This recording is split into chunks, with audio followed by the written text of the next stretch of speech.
Discuss the hybridization of carbon atoms in allene C3H4 and show the pi orbital overlaps. बड़ा interesting compound है। अगर आप C double bond देखें तो बहुत कम देखने को मिलता है नॉर्मल केसेस में। C3H4 यह रहेगा इसका स्ट्रक्चर, लेकिन ध्यान से देखें तो इसका स्ट्रक्चर कुछ इस तरह से होगा। यह हाइड्रोजन यहां होगा, यह हाइड्रोजन यहां होगा, यह तीनों एक प्लेन में अगर है तो यहां अगर मैं इसे कार्बन नंबर 1, कार्बन नंबर 2 और इसे कार्बन नंबर 3 कहता हूं तो एक बात बिल्कुल क्लियर है, इसका हाइब्रिडाइजेशन sp है, इसका sp2 हाइब्रिडाइजेशन है, इसका भी sp2 हाइब्रिडाइजेशन है। यह दोनों हाइड्रोजन और यह डबल बॉन्ड भी एक प्लेन में होंगे और इसी तरह से इस कार्बन से अटैच हाइड्रोजन और इस कार्बन से अटैच हाइड्रोजन और यह डबल बॉन्ड्स भी एक प्लेन में होंगे।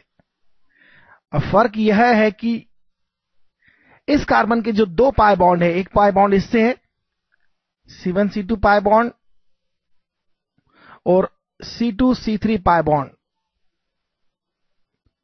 दोनों इस sp ऑर्बिटल, यहां sp का मतलब एक s और एक p से मिलकर बनने वाला ऑर्बिटल, और इसमें जो दो ऑर्बिटल होंगे sp ऑर्बिटल, वह दोनों एक दूसरे के परपेंडिकुलर होंगे।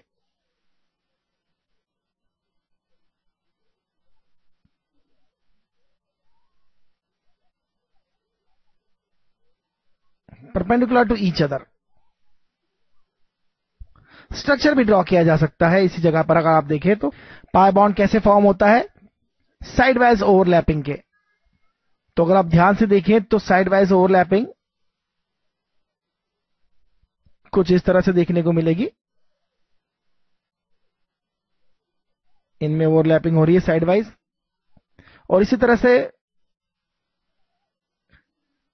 इसमें और इसमें ओवरलैपिंग देखने को मिलेगी, और यह दोनों एक दूसरे के परपेंडिकुलर है। यहां एक दूसरे के परपेंडिकुलर है, इसलिए इसकी ओवरलैपिंग इससे होगी, और यह पाई बॉन्ड जो है इस पाई बॉन्ड से परपेंडिकुलर प्लेन में है। जबकि सिग्मा बॉन्ड जो वो एक्सियल ओवरलैपिंग से बनता है, यह हमें पता है। तो सिग्मा बॉन्ड जो है वो एक्सियल वाइज ओवरलैपिंग से मिलकर बनेगा। That simple.